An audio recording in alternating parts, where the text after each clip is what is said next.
Good afternoon, everyone, and thank you all for being here.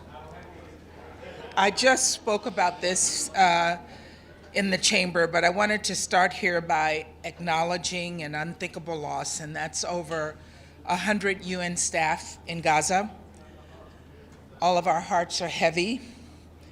These humanitarians were on the ground working to save lives, and we mourn with the families and loved ones of UNRWA workers who were caught in the crossfire. Since Hamas' barbaric attack on October 7th, the world has turned to the Security Council for leadership, and many have been rightfully frustrated by its lack of progress.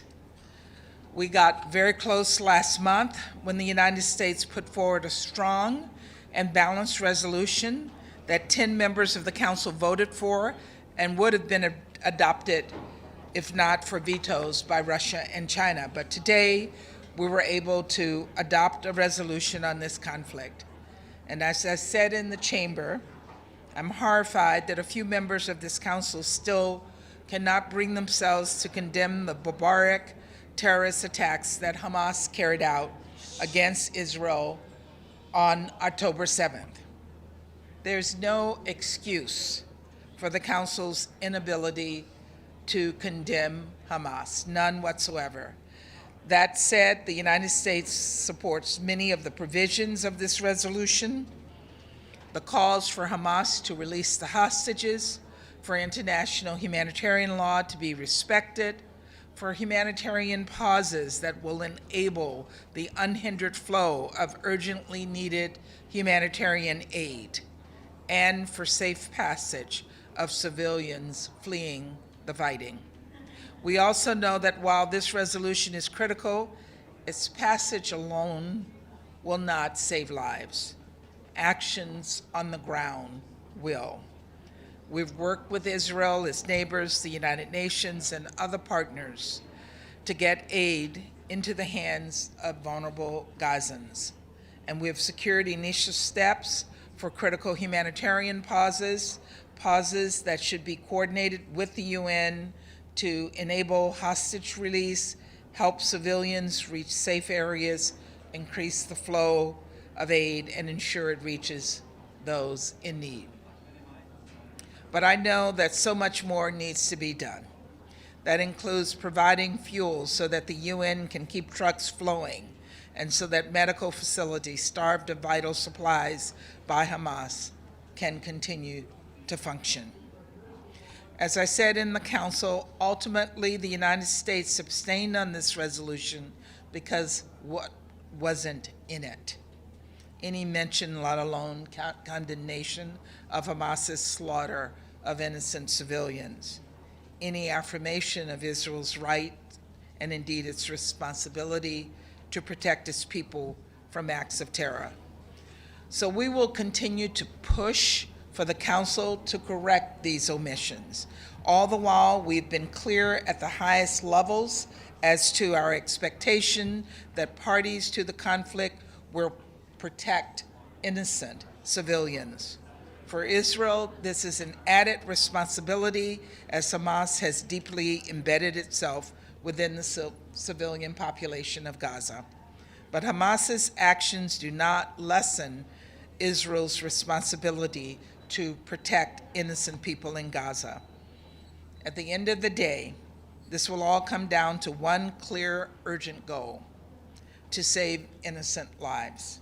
We will continue to press for the measures that will save lives in the immediate term, and we will continue to call for measures that will save lives in the long term and ensure Israelis and Palestinians can live side by side in states of their own with equal measures of security, freedom, opportunity, and dignity. Thank you. Ambassador. Israel already rejected the resolution and they pledged to continue to act. How does it affect the effectiveness of a resolution? Is it going to be effective at all?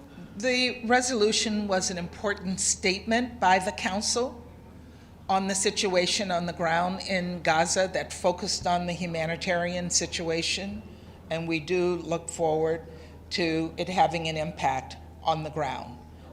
Ambassador,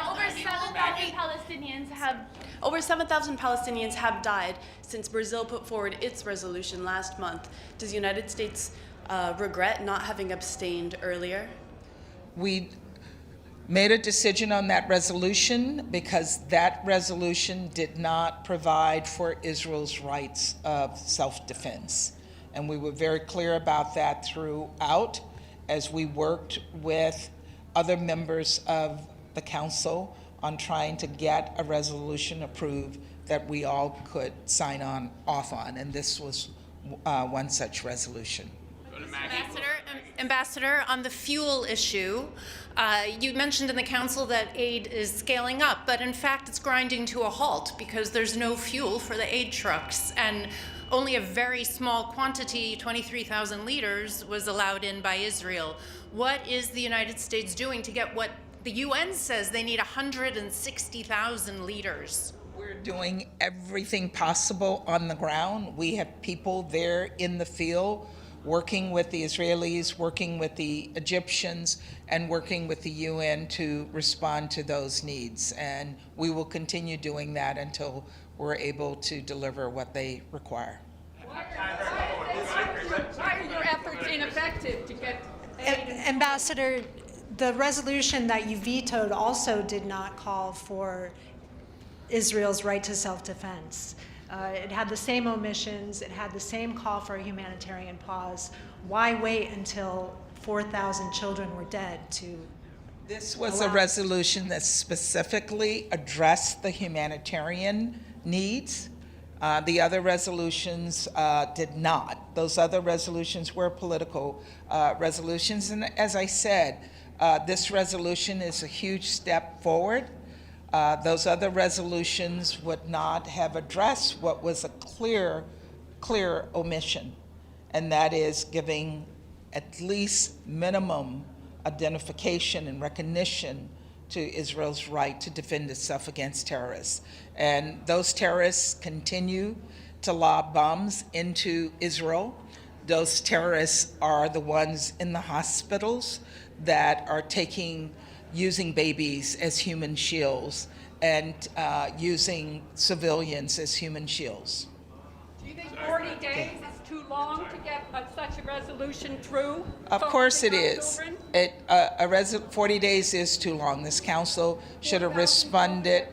This council should have responded on day one to Hamas's attacks and given the Palestinian people the support they require to stand up against Hamas. Thank you. Everyone. Thank you.